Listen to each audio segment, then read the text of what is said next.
여러분, 사람들은 자기가 좋아하는 사람을 만나면 하나가 되고 싶어 하죠. 처음에는 가까이 있고 싶고 점점 자주 보고 싶고 같은 것을 공유하면서 함께 기뻐하고 싶은 게 사람입니다. 같은 취미를 개발하고 연인이 되면 같은 취미를 하나 만들어서 계속해서 그 취미를 발전시켜 나가고 그렇게 뭔가 함께 공유할 수 있는 것들을 소유하려고 하죠.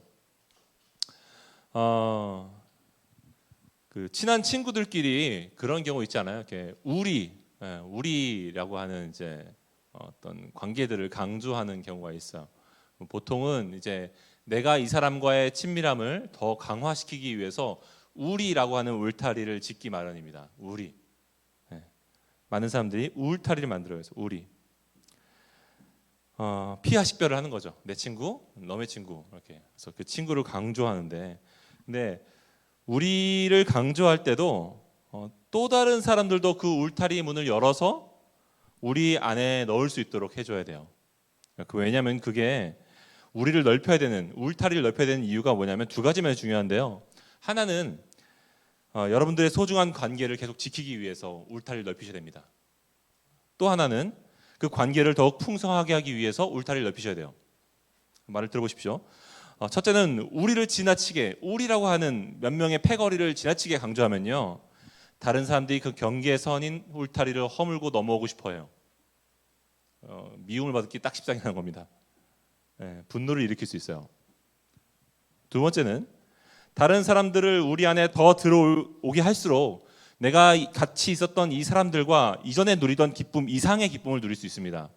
내가 이전에는 이 사람에게 A라고 하는 B라고 하는 것들의 장점을 보았다면 여기에 다른 사람들이 들어옴으로써 이 사람의 C와 D를 볼 수 있는, 발견할 수 있는 그런 길이 열리기도 해요. 그래서 울타리를 넓히되 한 번에 확 넓히지 말고 서서히 넓혀야 돼요. 관계망을. 그래야 풍요로워집니다. C.S. 루이스가 그 옥스퍼드 대학에서 그 이클립스라고 하는 그 책 모임이 있었어요. 그 이클립스라고 하는 곳에서 이제 J.R.R. 톨킨이라고 반지의 제왕을 썼던 사람이 나오고 여러 작가들이 나왔었는데 유명한. 근데 그 모임 안에서 사람들이 늘어나고 그 회원들이 같은 곳을 보는 사람들이 늘어날수록 내가 이전에 내가 톨킨에서 느꼈던 것 이상의 기쁨이 이 관계망 안에서 더 누리게 되는 거예요. 그러니까 톨킨을 더 알게 되었다라고 얘기하는 거죠. 그 관계를 통해서.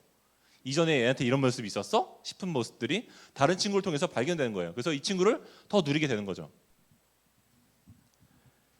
여러분, 우리는 내가 사랑하는 몇 명의 우정을 더 깊이 그리고 더 오래 누리기 위해서라도 우리라고 하는 울타리를 서서히 넓혀서 목장처럼 만드실 필요가 있습니다. 목장처럼.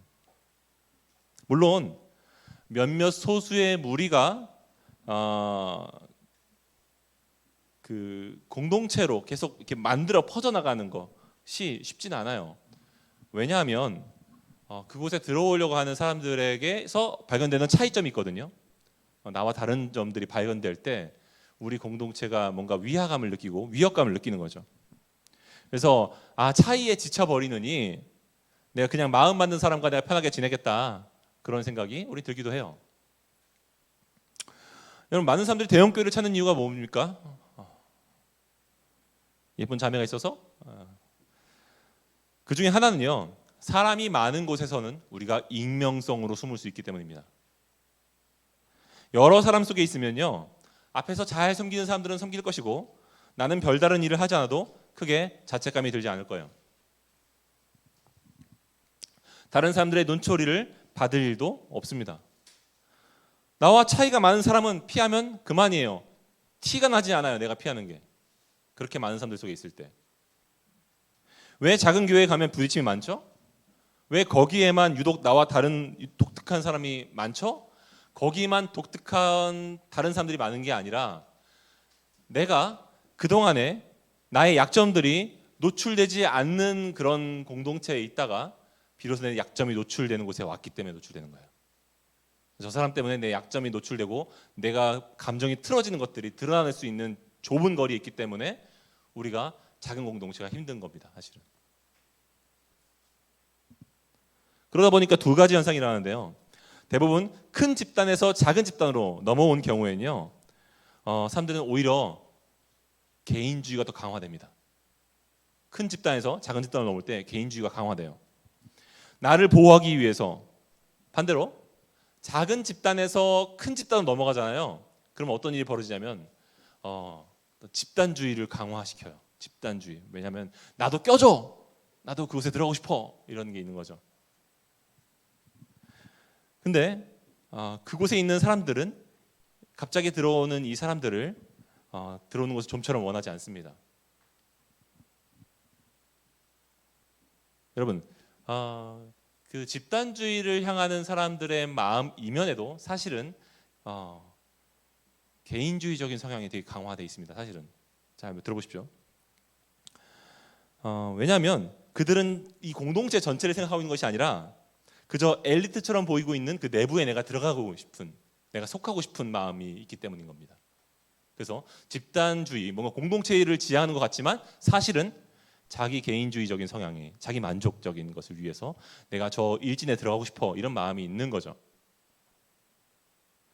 C.S. 루이스가 이것을 내부 패거리주의라고 불렀습니다. 무슨 말이냐면 이런 거예요. 우리는 그런 거 있잖아요.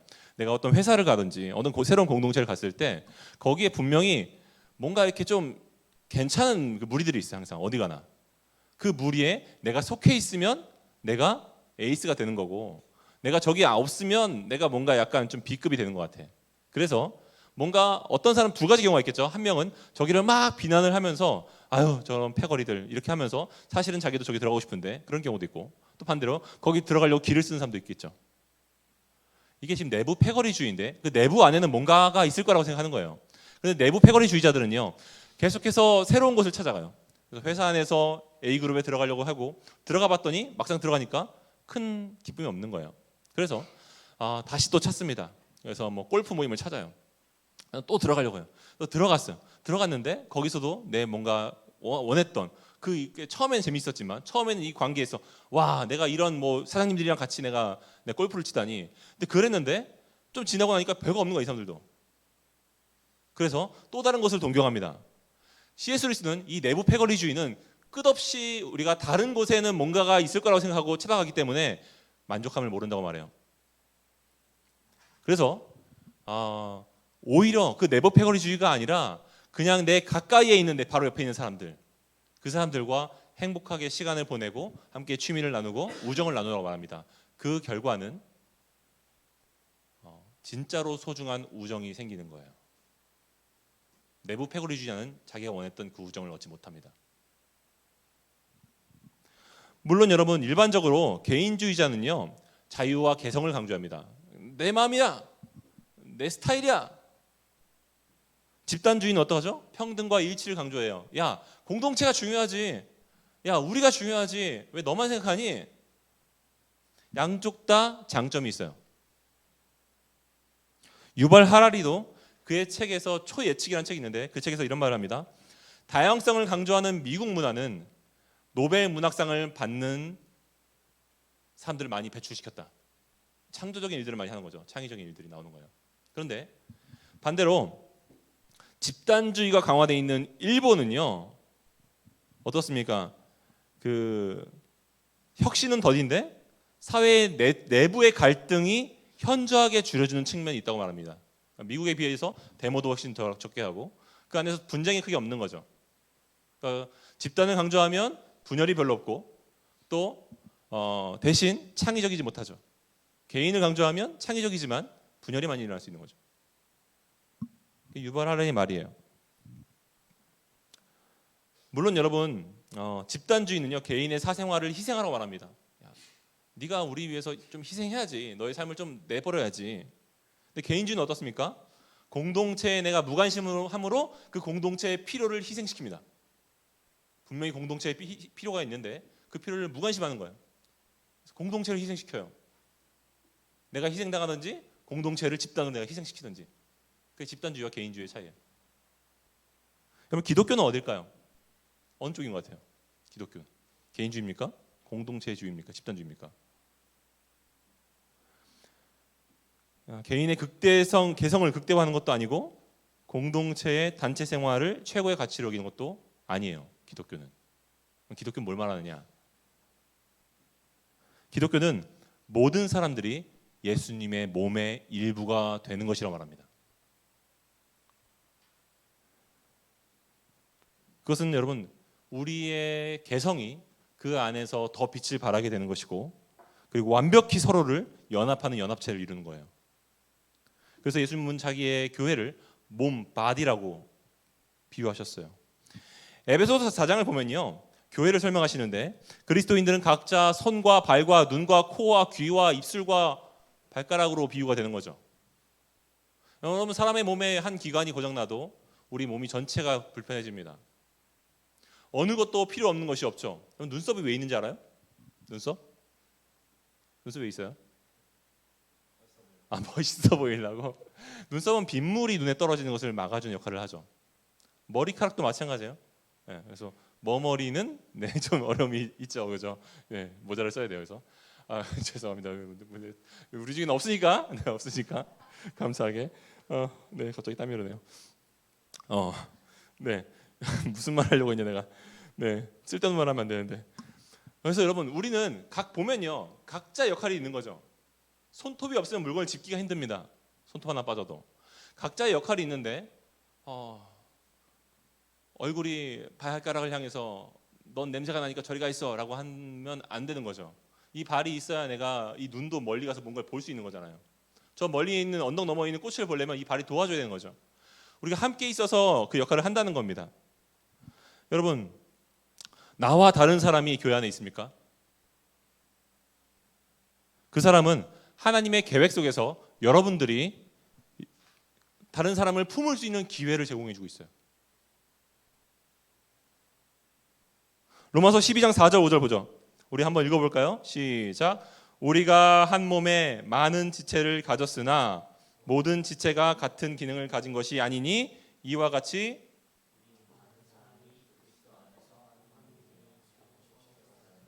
그리스도 안에서 한 몸이 되었대요. 옆에 사람을 바라보세요. 네, 몸이에요, 몸. 네. 여러분, 몸에 연결되지 않은 신체는 어떤 거죠? 죽은 부위입니다. 죽은 부위예요. 여러분, 교회는요, 여러분도 아니고 저도 아닙니다. 교회는 우리예요. 우리가 교회예요. 우리로 있을 때 교회입니다.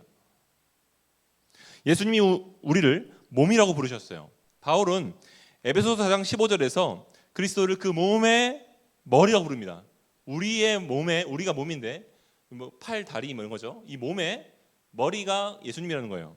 그 예수님의 머리에 어떤 다스림을 받고 그분의 말씀을 따라서 움직이는 게 교회죠. 그래서 고린도 후서 5장에서 바울이 새로운 피조물이라고 우리를 부르는데, 보라 너희가 새 것이 되었도다, 너희가 새로운 피조물이라고 말하는데, 이 새로운 피조물이 무엇입니까? 5장 17절 한번 볼까요? 그런즉 누구든지 그리스도 안에 있으면 새로운 피조물이라. 이전 것은 지나갔으니 보라 새 것이 되었도다. 한번 띄워보세요. 여기서 새로운 피조물이라는 말이 헬라어로는 단수로 기록되어 있습니다. 그리고 새 것이라고 된 표현은 복수로 기록되어 있습니다.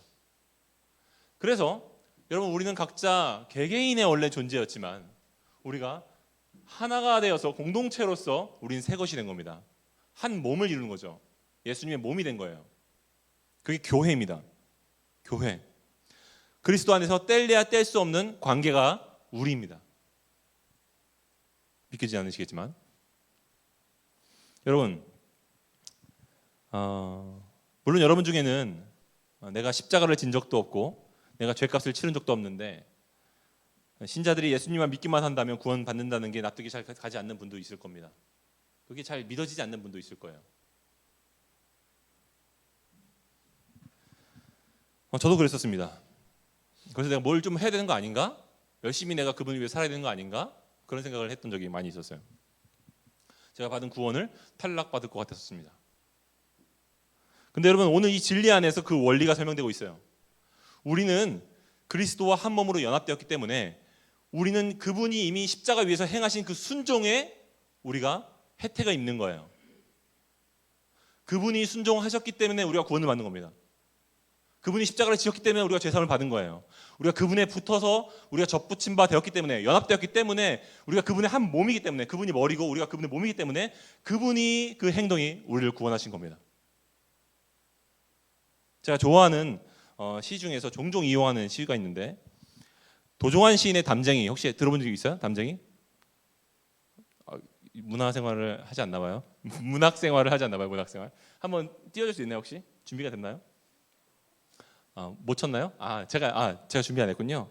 제가 읽어드릴게요. 저것은 저것은 벽이에요. 네. 어쩔 수 없는 벽이라고 우리가 느낄 때 그때 담쟁이는 말없이 그 벽을 오른다.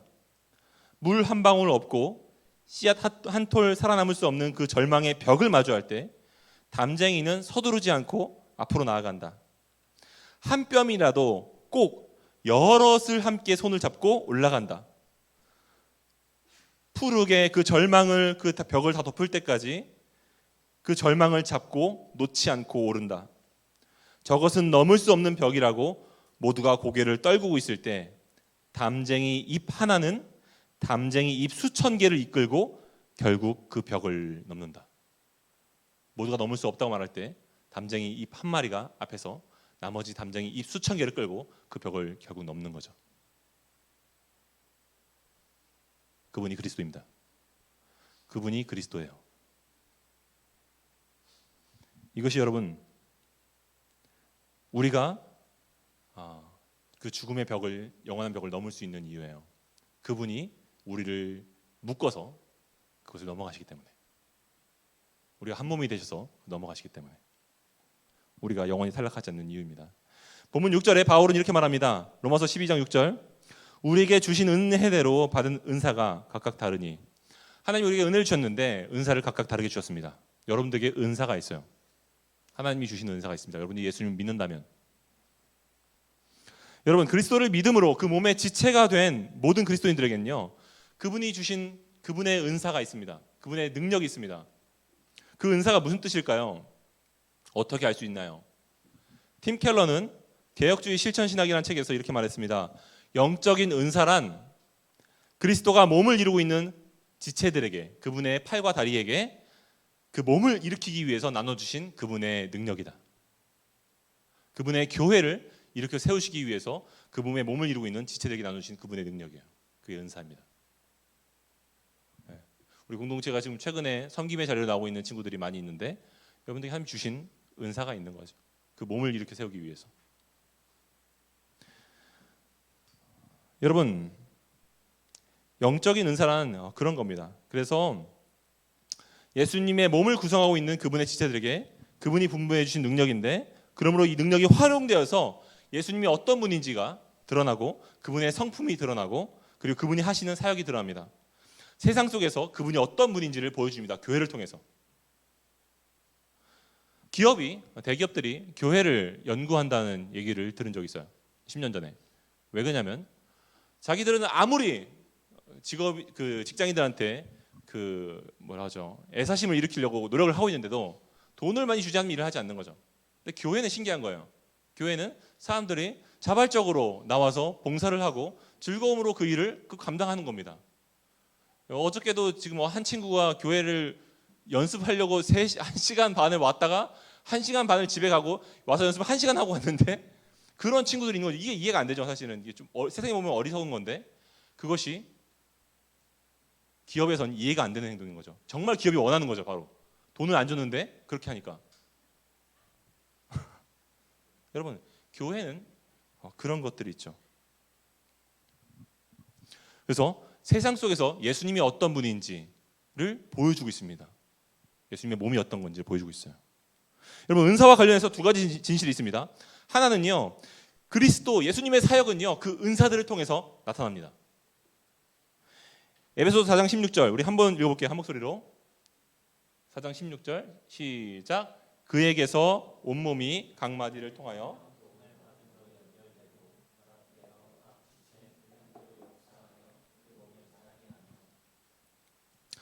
사랑 안에서 스스로 세우느니라. 네. 여러분 혹시 그런 거 보신 적 있습니까? 어릴 때 교회를 갔는데 교회 벽에 그 유리창이 이렇게 빨간색, 노란색, 초록색 막 이렇게 파란색이 되어 있어가지고 그림이 돼 있는 거 스테인드 글라스라고 부르는데 성당 하면 떠오르는 거 있죠? 그 벽에 그 스테인드 글라스 한번 생각해 보세요. 여러분 그 유리 한 조각은요 아무 의미가 없어요. 근데 그 유리 조각이 여러 개가 모여 있을 때 그림이 완성됩니다. 교회는 그와 같은 거예요.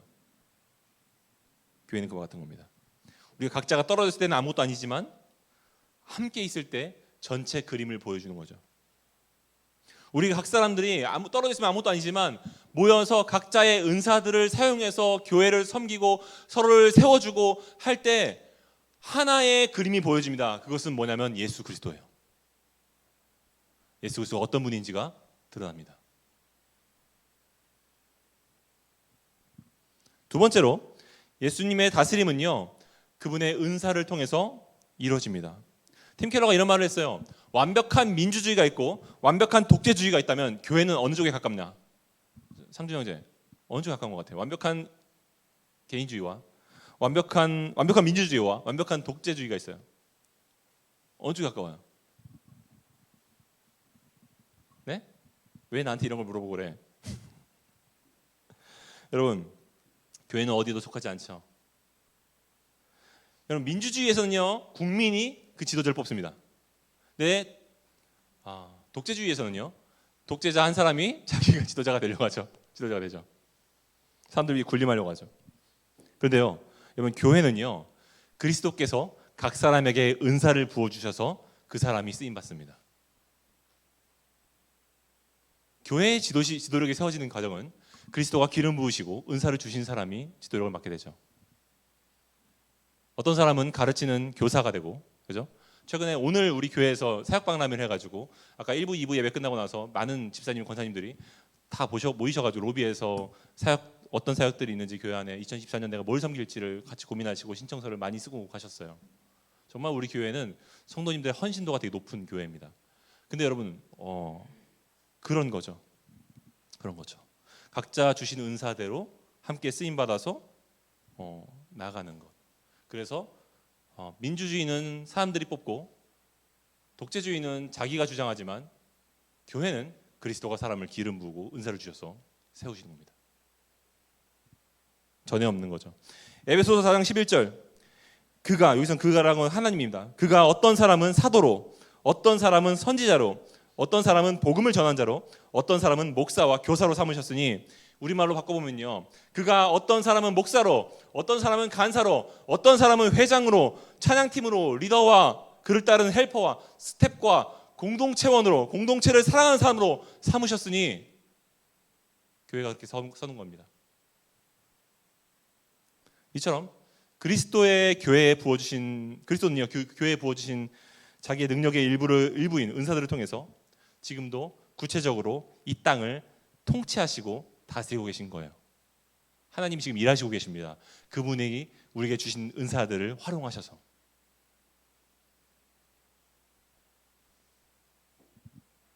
그렇다면 정말로 예수님이 이 땅을, 온 땅을 다스리기 원하시고 정말로 그분의 나라가 임하기 원한다면 여러분들의 은사를 사용하십시오. 하나님이 여러분에게 주신 은사들을 묵혀놓지 마시고 사용하십시오. 그러면 그리스도가 여러분을 통해서 이 땅을 통치하십니다. 이 땅에서 일하십니다. 그의 나라가 속히 올 거예요. 여러분, 신자들 안에는요, 다양한 은사가 나뉘어져 있습니다. 본문 6절 이하에 나온 것들이 은사의 모든 것은 아니에요. 에베소서 4장에서도 은사들이 나열되고 있습니다. 근데 내용이 좀 달라요. 근데 에베소서 4장 12절에서 이렇게 말하는데요. 그 목적은 동일합니다. 뭐라고 말하냐면, 이는, 우리 함께 읽어볼까요? 시작. 이는 성도를 온전하게 하여 봉사의 일을 하게 하며 그리스도의 몸을 어떻게? 세우려 함이라. 여기서 봉사란 헬라어로 사역입니다. 사역이에요. 은사를 활용한 섬김입니다. 여러분, 하나님이 우리에게 은사를 주신 이유는 우리로 하여금 사역의 자리로 부르시기 위해서요. 그분의 몸을 세우기 위해서. 그렇다면 여러분, 어떤 은사들을 우리에게 나눠주셨는가? 은사는 다양하게 있습니다. 은사의 다양성. 로마서 12장 6절 이하를 한번 보죠. 우리에게 주신 은혜대로 받은 은사가 각각 다르니, 다르다는 건 제가 받은 은사가 여러분들이 받은 은사가 다르다는 거고, 여러분들이 저보다 더 나은 은사가 있는 면도 있고 제가 여러분보다 나은 은사가 있는 면이 있다는 거죠. 하나님이 주신 은사가 달라서. 저는 혜민이처럼 노래를 잘 부르지 못해요. 고음이 안 됩니다. 고음 불가요. 은사가 다른 거죠. 용도가 다르잖아요. 제가 노래 안 부르잖아요. 자기 내려놨잖아요. 네. 그런 거죠. 네, 여러분, 로마서 12장 7절에 보면요, 혹 섬기는 일이면 섬기는 일로, 혹 가르치는 자면 가르치는 일로, 위로하는 자면 위로한 일로, 구제하는 자는 성실함으로, 다스린 자는 부지런함으로, 긍휼을 베푸는 자는 즐거움으로 할 것이니라. 분류를 하면 크게 세 가지입니다. 첫째는 말씀의 은사예요. 가르치고 격려하고 위로하고 지식을 나누고 복음의 소망을 나누는 것, 말씀의 언어의 은사죠. 교회를 세우는 데 필요한 겁니다. 두 번째는 다스림의 은사예요. 다스림의 은사, 무슨 말이냐면 리더십을 말하는 겁니다. 그리고 행정력을 말하는 거예요.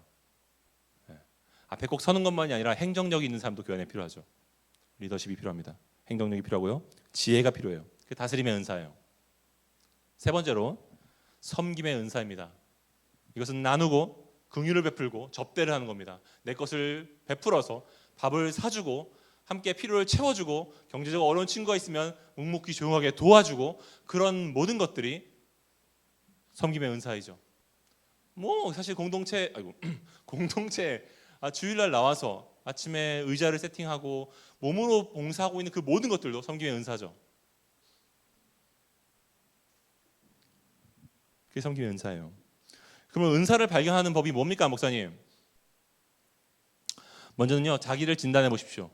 어떻게 진단하냐면 본문 3절에서 바울은 이렇게 말하거든요. 지혜롭게 생각하라고요. 은사를 생각할 때 지혜롭게 생각하라고요. 한번 자문해 보십시오. 나한테. 나는 어떤 일을 할 때 즐거워하는가?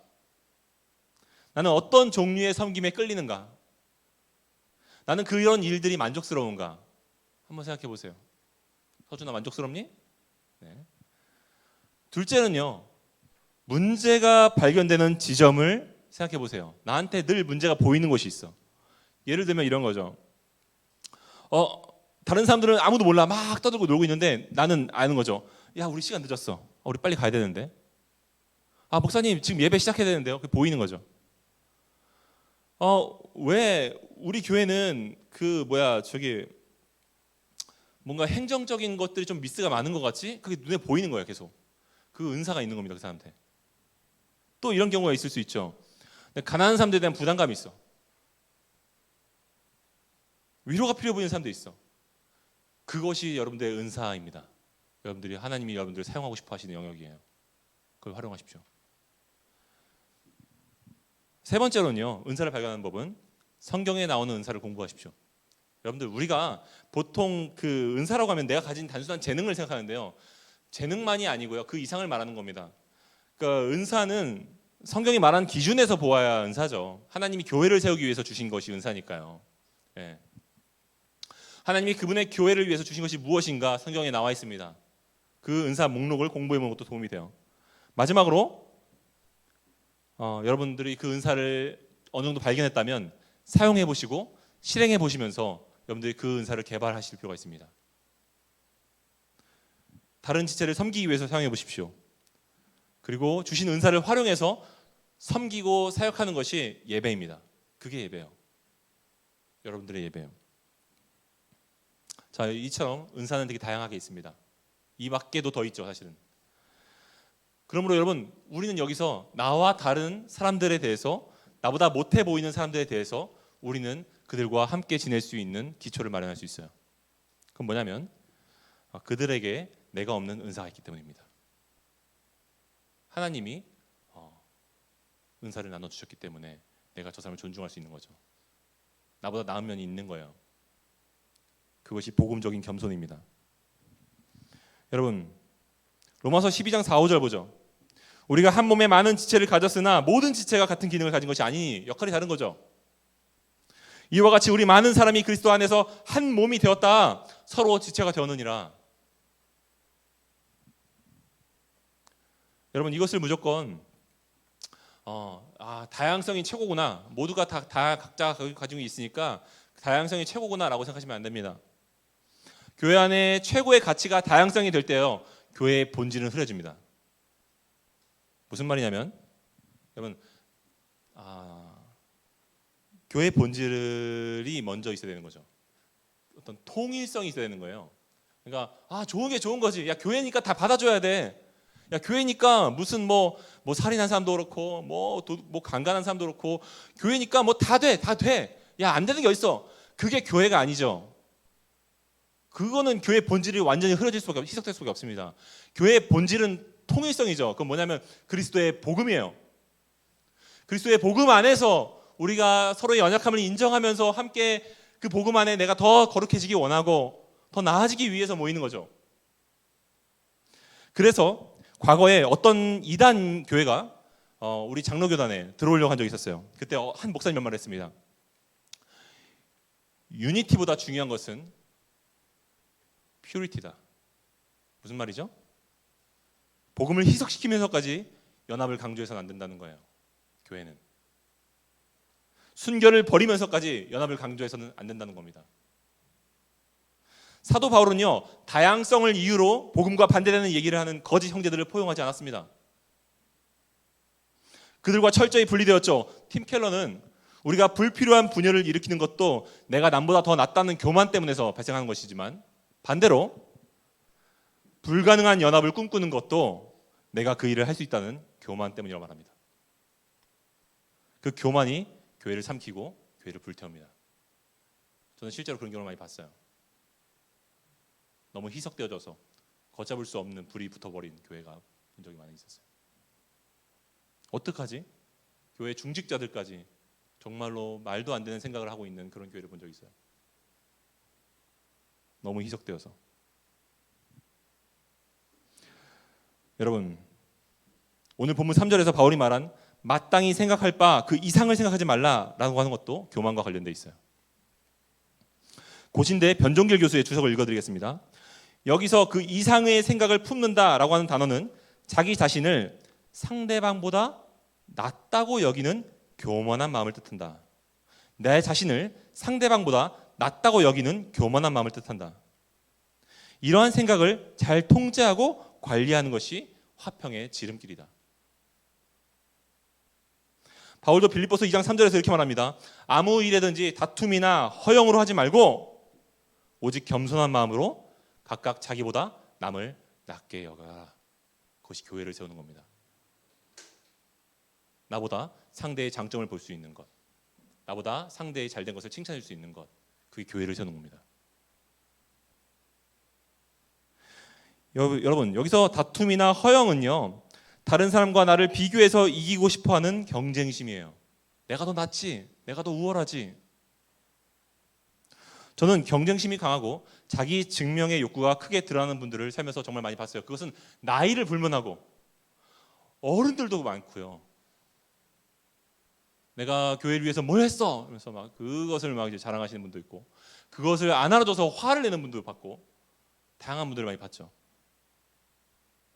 근데 제가 그래서 막 과거에 목사님들과 상담도 해보고 물어보고 막 해보면서 제가 뭘 알게 됐냐면 그분들이 살아온 환경을 좀 알게 된 거예요. 네, 대부분 비슷해요. 어떤 공통점이 있냐면 가정 안에서 건강한 가정을 경험하지 못해서 따뜻한 부모의 사랑을 받지 못했고 부모의 인정을 받지 못하고 자라났던 아이들이 커서 내가 인정받을 수 있는, 내가 스스로 인정받는 방법을 취하려고 하고 내가 스스로 사랑받으려고 하는 방법을 취하죠. 그렇게 하지 않으면 채워지지가 않으니까. 나 좀 인정해줘! 라고 아우성을 치는 거죠. 그걸 보면서 좀 이제 긍휼한 마음이 생기기 시작했습니다. 그래서 그런 것들을 볼 때, 그런 상황들을 볼 때 그냥 이게 아파서 그런 거구나, 이게 뭔가 결핍이구나 라는 것들을 좀 알게 되는 것 같아요.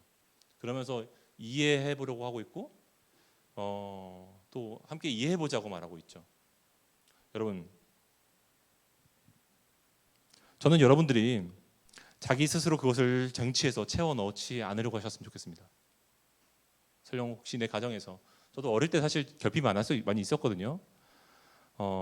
저도 뭐 말할 수 없는, 다 강대상에서 얘기하기 어려운 일들 많이 겪었었고, 저도 그랬죠. 근데 여러분, 근데 물론 지금은 이제 저희 부모님도 저를 많이 또 사랑해 주시려고 하시고 아버지도 많이 노력하시지만 그것으로 내 어린 날이 다 보상되지는 않아요. 그리고 그게 제 부모님이랑 그렇게 자연스럽지 않아요. 그런데 저는 하나님의 부성애 안에서 제가 채우고 싶었던 부성애가 만족되었습니다. 그분의 인정 안에서 다른 인정을 받고 싶었던 욕구들이 많이 사라졌어요. 여러분 계속 정비하는 거죠. 그게. 저는 여러분들이 그리스도의 복음 안에서 그 사랑과 인정이 채워지기를 바랍니다. 자기를 높이려고 하지 않아도 충분히 그분이 주신 인정과 사랑 때문에 다른 사람을 높이는 것을 즐거워할 수 있었으면 좋겠어요. 그게 행복한 삶이에요. 사실 여러분 바울이나 저들이나 지금 표면적으로는 별로 차이가 안 납니다.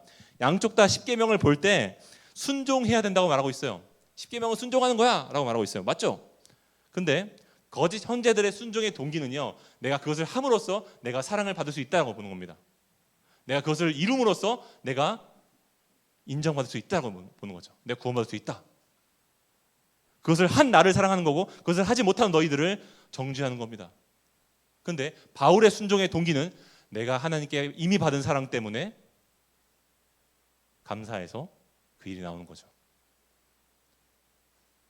바울이 볼 때는 그들은 복음의 언어처럼 문화권에 살고 있는 것처럼 보이지만 그들은 그냥 자기의 행위 구원론자였어요. 행위 구원론자. 자기의 행위를 의존하는 거죠. 내 행위에 따라 구원받은 것 같기도 하고 구원받지 않은 것 같기도 하고 자기 행위를 사랑하고 있는 거죠. 그것은 도덕주의자라고 부르기도 하고 율법주의자라고 부르기도 하죠. 근데 바울은 은혜주의자였습니다. 나는 내 힘으로 내 손으로 날 구원할 수 없어. 나는 엉망진창이야. 그런데 그리스도께서 날 구원하셨어. 그래서 나는 그분께 순종해. 난 이미 사랑받았기 때문에 그분께 순종해. 이것은 내가 그분께 더 인정받기 위함도 아니고 내가 너희보다 더 나아지기 위해서 하는 것도 아니야. 내가 하고 있는 순종은 어떤 것도 내가 자랑할 것이 못 돼. 왜냐하면 그분이 나한테 더 많은 사랑을 주셨기 때문이지. 여러분 그것이 복음입니다.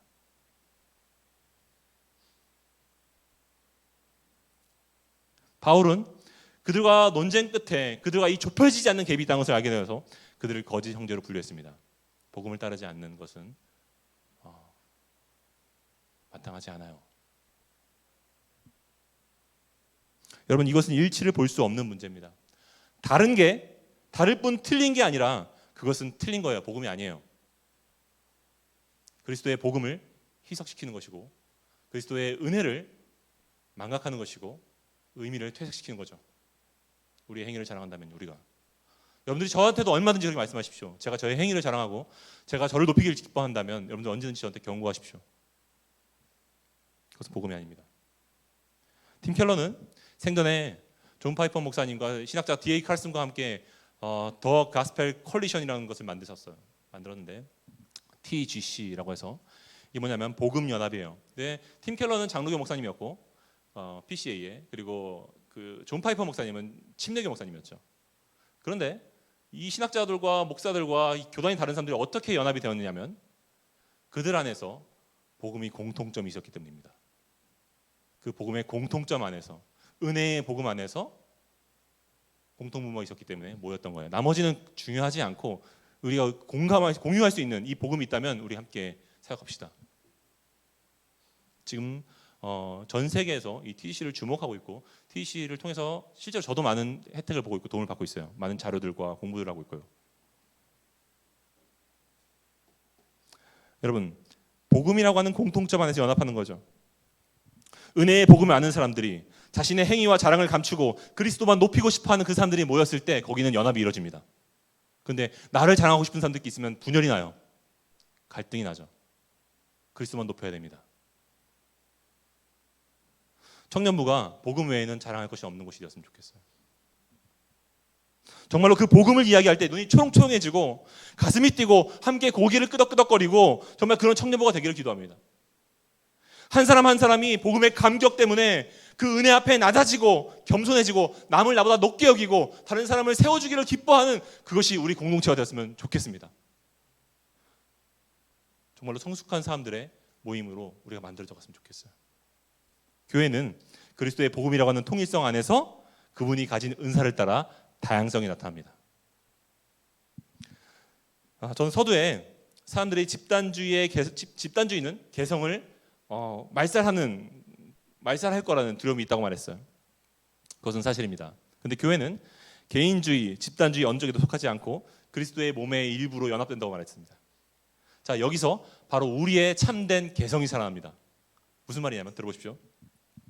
여러분들 우리는 타락으로 우리의 고유한 캐릭터가 망가져 있습니다. 우리는 변질되어 있어요. 타락으로. 그런데 그리스도께서 우리를 그분의 몸에 연합시키시고 그분의 능력을 우리에게 다시 공급해 주심으로 우리가 원래 우리의 본연의 우리의 은사와 우리의 캐릭터가 살아나게 하십니다. 그러므로 그리스도와 연합하는 것은 우리를 더욱더 개성 있게 만듭니다. 더욱더 우리답게 만드는 겁니다.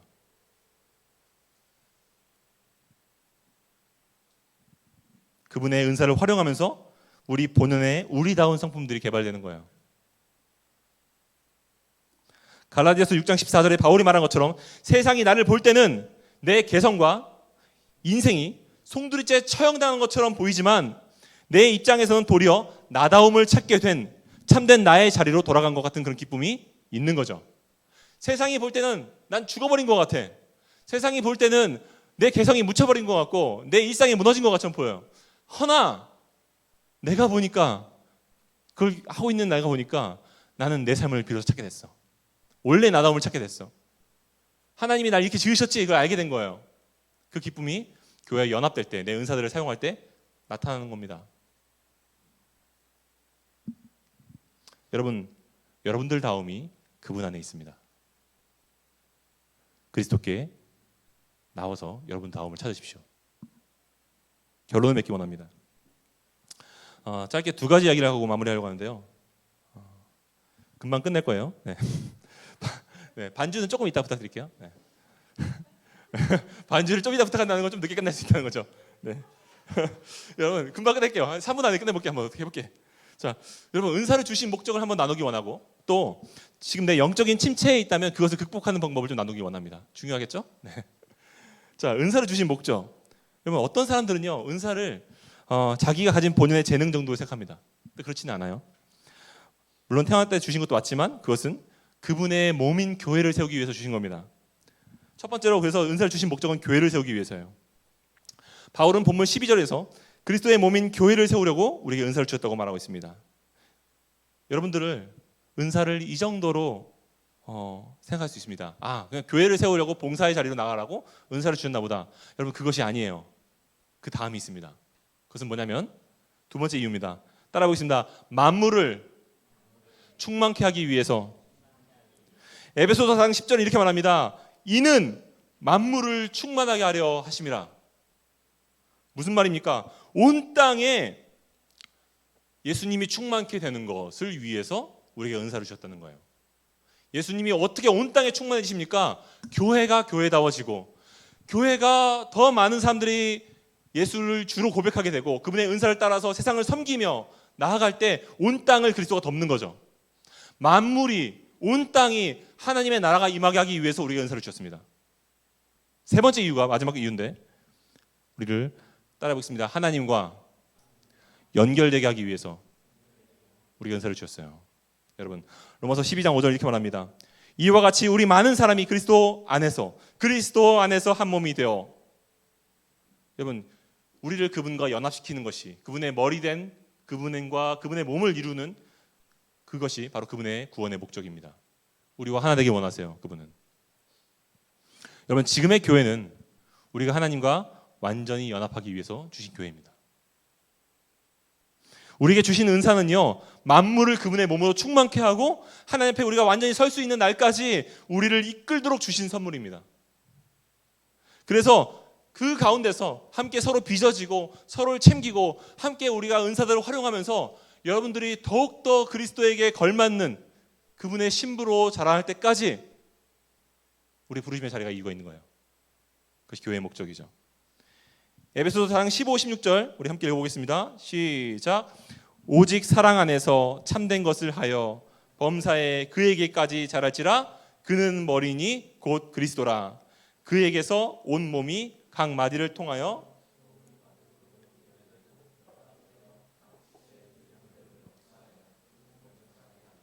사랑 안에서 스스로 세우느니라. 자, 여러분 끝으로 영적인 침체를 극복하는 법을 나누고 말씀을 마무리 짓게요. 여러분 십자가 위에서 여러분들 하나님이 행하신 그 자비를 바라보십시오. 내가 영적으로 침체되어 있을 때, 내가 요즘에 참 예배가 회복이 안 되고 내가 자꾸만 하나님과 멀어진 것 같은 느낌이 들 때 십자가 위에서 나를 위해 행하신 하나님의 자비를 묵상하십시오. 로마서 12장 1절, 오늘 본문의 1절은요 그러므로라는 접속사로 시작하거든요. 뒤에 이어지는 내용은 그러므로 우리가 우리를 거룩한 산 제물로 하나님께 드리려고 말합니다. 자연스럽게 그 앞에 있는 내용 때문에 그러므로가 나온 거죠. 우리가 그분께 우리 삶을 거룩한 산 제물로 드려야 되는 이유는 로마서 11장까지 있는 내용입니다. 그럼 뭐냐면 그리스도의 십자가의 복음이에요. 십자가의 그 은혜와 사랑입니다. 그러므로 우리가 우리를 그분께 드려야 되는 겁니다. 여러분, 그분이 우리를 위해서 행하신 일만 아니라 우리가 그로 얻은 것들을 이 본문은 설명해 오고 있어요. 그래서 그러므로예요. 그래서 그러므로 내 가정, 오늘 내 삶의 자리, 내 공동체, 다른 친구들과 옆에 사람 아무리 전도하려고 해도 예수를 믿지 않는데 내가 어떻게 예수를 믿고 있지? 기적처럼 내가 어떻게 그분의 가정 안에 있지? 그분의 자녀 안에 포함되어 있지? 내가 왜 구원받았지? 내가 뭐가 낫다고? 그분의 은혜죠. 그래서 그러므로입니다. 여러분, 영적인 침체에 있다면 십자가 위에서 벌어진 하나님의 자비를 묵상하실 때입니다. 또한 두 번째로는요, 우리를 위해서 자기의 전부를 내어주신 분께 여러분의 전부를 한번 드려보세요. 그게 도움이 돼요. 왜냐면요, 여러분, 사실 제가 오늘 새벽 3시 반에 잠을 자서 5시 반에 일어났거든요. 2시간밖에 잠을 못 자고 교회를 나왔어요. 그래서 지금 비몽사몽한 게 좀 있는데, 사실은 제가 교회 분당에 기쁨이 되는 교회 와서 3개월째를 지금 거의 매일같이 야근을 하고, 저만 교회에서 마지막까지 퇴근하는 때가 많아요. 제가 일을 많이 만들기도 하고 교회 일들을 많이 감당하고 싶어서 일을 하고 있어요. 이번 주도 좀 바빴어요. 사역박람회랑 여러 가지 바빴어요. 사역자들이 다 퇴근을 하고 저는 그때서야 오늘 설교를 준비해야 됐었습니다. 이제 어떡하지? 설교를 연구하고 묵상하고 기도하면서 밤 9시가 됐는데 너무 피곤한 거예요. 근데 설교를 마무리 짓지 못하고 들어가겠다. 그래서 집에 차 타고 일단 출발을 했어요. 가면서 한숨이 나오는 거예요. 내가 갑자기 왜 이렇게 여유가 없이 살고 있지? 내가 왜 이렇게 지금 고갈되는 삶을 살고 있지? 내가 왜 이렇게 지금 힘들지? 제가 사실 정말로 저는 그런 말을 우스갯소리로 하면서 나는 내 삶을 다 달아서 없어지길 원한다. 녹슬어서 없어지기보다는 내가 그리스도를 위해서 달아서 없어지기 원하고 내 삶을 다 드리기 원하고 주님 앞에 섰을 때 내 몸에 있는 모든 것들이 그냥 달아서 쓸모 없어질 정도로 달아가지고 다 사용하고 주님 앞에 서고 싶다. 그런 말을 해봤는데 저도 모르게 불평하고 있더라고요. 내가 기뻐서 하고 있던 일들이. 그러면서 어저께 그 차 타고 가는데 제가 과거에 살짝 공황 장애가 좀 있을 뻔한 적이 있었어요. 그게 한번 심하게 도지면 이제 계속 오는 거고, 근데 저는 그 전까지 안 갔었는데 어저께 차 타고 운전하는데 심장이 좀 조여오는 느낌이 좀 사실 있었거든요. 그래서 이러다 가는 건가, 내가 잠깐 겁이 나가지고. 근데 이제 오늘 아침에 1, 2부 예배를 드리면서 담임 목사님을 통해서 주시는 말씀에 되게 많은 위로를 얻었어요. 그리고 그걸 묵상하게 됐어요. 나는 내 인생을 그분께 다 드리겠다고 했는데 난 사실 내 생명을 그분께 드릴 수 없구나. 나는 겨우 이걸 들여놓고 그렇게 힘들다고 투정 부리고 있었구나. 그분은 날 위해 더 많은 것을 내어주셨는데, 그분은 투정 부리지 않으셨는데, 그분은 하기 싫다고 하지 않으셨는데, 그러면서 그분이 날 사랑하시는 의미가 조금 알겠더라고요. 내가 나를 그분께 드리는 게 얼마나 힘든지를 알게 되니까 그분이 나에게 자기를 주셨던 의미가 뭔지 조금 더 알겠더라고요. 여러분들의 삶을 자기를 내어주신 분께 여러분들 한번 내어줘 보십시오. 그러면 그분이 여러분들을 어떻게 사랑하시는지 여러분들은 조금 더 알게 될 거예요.